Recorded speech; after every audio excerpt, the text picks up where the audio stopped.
Alrighty. We're live. Hey. Hi, everyone. Hey, everyone. Becky Vanessa. I'm Amy Shine. Together, we're Becky and Amy.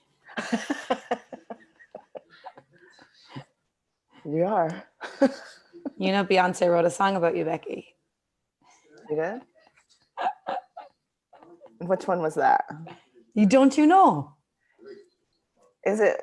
No, I don't. Not, You like, don't? no. She just mentions this Becky girl in it, who she doesn't really like, because Becky apparently went off with her husband. Jay-Z? Yeah.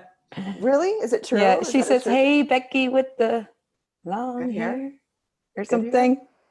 So whatever, sometimes when I'm calling you, I just hear that song in my head. Hey, Becky with the, and I'll just put whatever I want in there. Hey, Okay. Becky with the blonde hair. Hey. All right. So yeah, I'm sure there's other songs made about you too, Becky.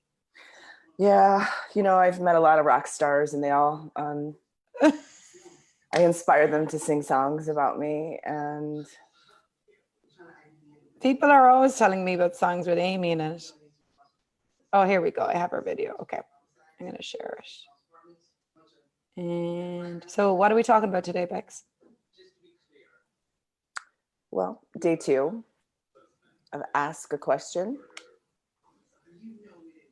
I pulled up my my 10 keys book, and the 4th key to total freedom is live as the question. So I highlighted this. I'm going to read it real quick. So what if we talk about this? The first step toward living as the question is to ask questions. If you keep asking questions, you'll get to a point where you're being the question, and suddenly the need for question ceases because you are functioning from the question, called absolute awareness. Absolute awareness is always asking a question. You no longer have to ask a question because your whole life is about being the question. So what if your whole life was about being a question? And that's really great. I don't know if you read it in there, but it was in the reference material, I think, which was, you might have just read it, I don't know, but like you start off asking questions, and then after a while of asking questions, you start to be the question. So we're all starting really from the same place, which is we're starting to ask questions.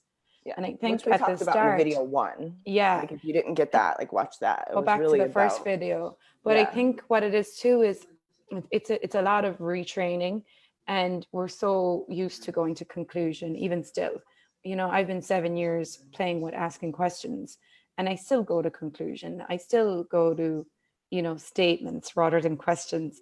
And so I think it's I said to Becky before we got on, like when people first hear about questions, they always say to me, how do I ask a question, and what way do I ask it, and how do I put it? And I'm like, it's really just like, it's just changing like your statements, like turning your conclusions into questions. And it takes a bit of I think like retraining, like building that muscle, right? Yeah, right. Like which we gave the one yesterday, like if you're like, what question can I ask here? Like Here, literally, yeah. like that is like a beginning space of like, what question can I ask here? And that, because it's a question. So whenever you're in question, you are in, you know, the creation of your life. And there isn't a correct question, and there isn't like a right or wrong question. It's really just actually having fun with the playfulness of being in the question and creating as the question. I And love that piece, Becky. There is no right question. There's no right way of asking questions. It's just the fun of it. And so what I see a lot is people come in and they want to figure out the right question to ask. Yeah, because it's like that. If I could get that one question, it ends all questions. So you're really still you're looking for the question that will give you the next conclusion. Yeah. Because why? You're Yeah. told you need to get to conclusion and like it's like that there's a completion point, you know? Yeah, There's an like there's end a point to get completion to. point, and you're like, if I can get that one question, then it's like even a space sometimes where you're really not willing to put in the work for you. And I did say work because there is a piece of like being and instituting and really being present in your life. And how many of us have really just been lazy where you're not willing to really just make that demand and get really clear on, well, what would you like to create? Like, where would you like, the direction of your life to go? For a lot of people, they want to look at, like, what is my financial reality? Like, where would I like my finances to be? Like, for me, like I've recently made this, big demand in my world with finances where it's like, no one can financially control me. And so, I have to, really get really present and really be willing to just kind of put in the work into me. And that's what kind of goes back to, where you're like, well, if I can find this one question, it would annihilate everything. And then I can just sit back and relax for a while. Well, what if, asking questions and putting in the work was actually fun and playful? What? You can have fun asking questions? Right? That's Maybe. weird. I wonder how much fun you can have today asking questions. Well, so this little piece from Gary and the reference material I really love. He says, when you start to live as the question, things start to show up in magical ways. The more you ask the question, the more aware you become of the possibilities you have. So the more you ask the question, the more aware you become of the possibilities you have. How do you get what you want out of life? You ask questions. How do you make friends? You ask questions.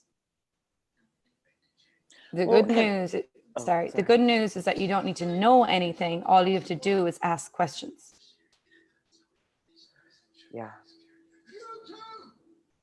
Love that. And what's interesting, because like what it really popped for me, which I didn't realize, like how uncomfortable is it for you to ask questions? Well, it's also even how uncomfortable is it just to ask for something? Yeah, that's what I was gonna say. Like I recently asked for something. I wasn't sure like whether I would be able to like create what I was looking to, get or not, but I was willing to ask, and I was willing to come be uncomfortable with it, because it was kind of like a beyond for me. I was like, so I asked, and I actually, I got what I asked for, which was super cool. But what was the point of view in asking?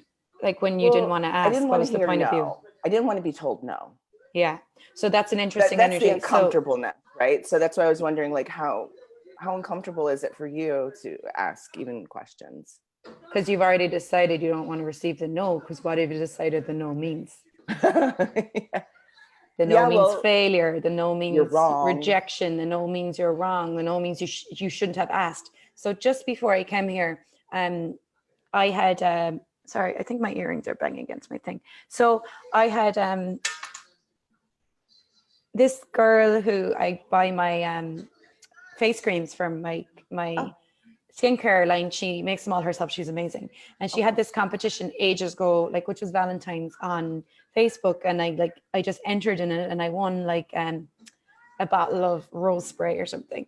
But I never picked it up from her. And she actually like sells her products at the spa that I work at. And I was there today and I was buying like her moisturizer, but she wasn't there. So I just called her up. And like I knew that I had the rose spray, but I never had picked it up from her. So I was on the phone. I'm like, should I ask her about the rose spray? But it was like this energy of don't ask her. You left it go too long. I waited too long. You waited too long. Yeah. And I could, wow. but I asked her, like I said it to her, like, oh, that rose spray, like that competition, I won the rose spray, never got it off you. Can I still get it? She's like, yeah, just take it. And I was like, oh, okay. And it was so cool because it's like the energy came up. Don't ask for it, Amy. It's been too long. You shouldn't ask, all those points of views. Right. And then I asked, And then the energy after I asked was like, you asked, Amy, you know, you received. Like, so the points of views that come up before you ask are actually all lies. You know, they're like, they're not true. They're the things your mind tells you to keep you limited, really. It's a lot of things that we've created to stop yourself from having too much. You don't deserve all the, like, and I don't think those are necessarily things that you're even always aware of. Because what usually takes place, and this is for me, is that some, like, usually an energy will ping, and then you have those random thoughts that actually would follow that type of energy, because it will like trigger, and then, and you know, you have all these things. So for me, I just really started to become aware of what I wouldn't be willing to ask for, and then if I actually would be willing to get a no. That's the big one. So Yeah. have you ever asked a question, and it actually changes the energy out for you? So if you're willing to ask a question and you actually are already like anticipating, like you're expecting to get a no. So what that means is like, well, hey, Amy, can I have $100? Like I would get, like, she's going to tell you a no. It's like, just like an exercise of just receiving. But you would actually be surprised. Oh, yeah. On how many, like, so if I'm like, hey, today I want you to get 3 no's. Like that's like, you know, your home play for today, get 3 no's. And you might be surprised how many more questions you have to ask, because everybody's telling you yes. Yeah. And so you know, have you ever seen that movie called The Brewsters Millions? No. It was the coolest movie. It was an old movie. I think it was Richard Pryor that was in it. And so he, like, they showed him, he lived in the ghetto, and he was, you know, didn't have a lot of money. And so it was a game. So what happened is, like, he inherited all of this money, but he had to spend it within, let's say, something ridiculous time. Say it was $1 million back then, because it was an old movie, and he had to spend it within a week. So he had the intention of just blowing money, like, but the trick to it was nobody was allowed to know. So everybody thought he was crazy, because he was just blowing like this inheritance he just made, but it was like the fine print. And if he actually could spend it all within a week, he got like 100 million more. Well, what ended up happening is his intention was to spend it and get rid of it. Whatever he randomly thought was a horrible investment, it would make him 10 times more. So every time they're like, you just did this stupid move, and I don't know what you're doing, but you just tripled your money. And then he'd be like, no. He's trying to lose it, but he can't. He was trying to lose it. That's brilliant. So he literally is going crazy. One, because like he has to have this whole team, and none of them know that he's trying to spend the money and get rid of it. And they're all like, oh my God, you're so crazy. Why are you spending this money? And like, these investments are the most ridiculous things. And then they end up like, everything is tripling. So he ends up with more money. And then this whole time, it's really like the idea of like what I said, like try to get a no. He would like triple everything. Like he's like, let me get rid of this money. I got to get rid of it. I got to get rid of it. He was trying to get a no, and then he ended up getting way more yeses. Yeah. We're not advocating you go out and try to get rid of your money. Please no, don't do that. Invest your money and go about. And today, like your home play, if you want to play with us, is to ask as many questions as you can today where you really perceive that you're going to get a no. Like go out on purpose and ask questions that you know you're going to get a no to, and see what comes up. Yeah, and look at what comes up for you. Yeah. That's what's interesting. And when I mentioned in the beginning where I asked for something that I was just like, I know I probably wasn't going to get it. And for me, everything that came up, I actually was willing to just sit and look at that. I was like, well, how about I sit with, like, I did this sort of exercise where I pulled all the energy that was like, and I kind of just sat with it. And I was like, what if I was just willing to receive all of this, willing to receive the no? And, you know, and willing to receive the judgment for asking as well. Like, because I think a lot of us don't ask because we don't want to be perceived as greedy or, you know, asking for too much. And like, that was an energy that may have been projected at you as a child. Like, don't ask for that. You're too greedy. You're too much. And so you stopped asking. So now when you go to ask, you're like, well, I don't want them to think I'm greedy. I don't want them to think that I'm, you know, and then you're spending your whole life defending against that judgment. Like, so what if someone thinks you're greedy? That's just an interesting point of view.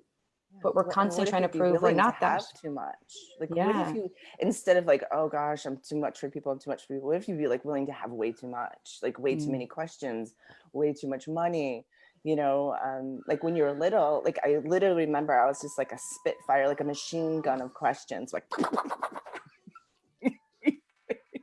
like like, and you know, boom, boom, boom, boom, and somebody would walk in the room and I'd like hit them all, boom, boom, boom, boom, boom, boom, boom, boom.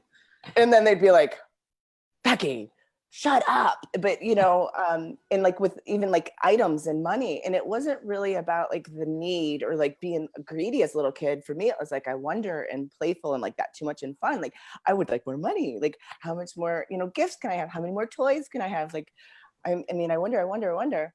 And how much were you told? Be happy with what you got. You know, like it's too much. And you know, so what, you know, we are looking at playing with like these videos is really just, you know, looking at the energy of questions and actually having like that fun kid like I wonder energy and I wonderment back. Yeah, now I'm gonna go ask my husband for $1,000. See what he says. You might be surprised. Yeah, he'd probably do say yeah. So okay, so will we leave it there for today? So ask a question today, ask many questions today, and ask some questions that you really think you're gonna get no from. So try and get 3 no's today. Try to get 3 no's today. If you keep getting yeses, that's okay. Keep asking. I'm gonna ask my husband for $1,000 too. He'll And give it to you like. I'm gonna ask all of you on here. Would anybody like to give me $1,000? But he'll probably want to know, why do you want it? Like, why do you want it? I would like to play with $1,000. Yeah. And what if I took that $1,000 and everyone gave me $1,000 and I was like, I'm gonna try to get rid of it. I invested in the most ridiculous things, and then the next thing you know, You made everyone money. 10 times more.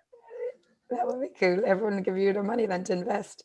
Yeah, it would be like asking a little kid, "Hey, what stock would you like to invest in?" And that's they'd be probably like, a good idea. The kid would have more idea than people yeah, do. they'd be like, because "I wonder stocks which is one like would be fun." fun. Yeah. Stocks is monopoly. Like, it's just a game. I wonder what other games we can play with. Yeah, I wonder. I wonder. Okay, guys. Yay! We're gonna Day be on 2. tomorrow on Becky's page, right? Yeah. Yeah. Yeah, tomorrow's my page. We'll put the notice up though. Yeah. Okay. Bye. Bye.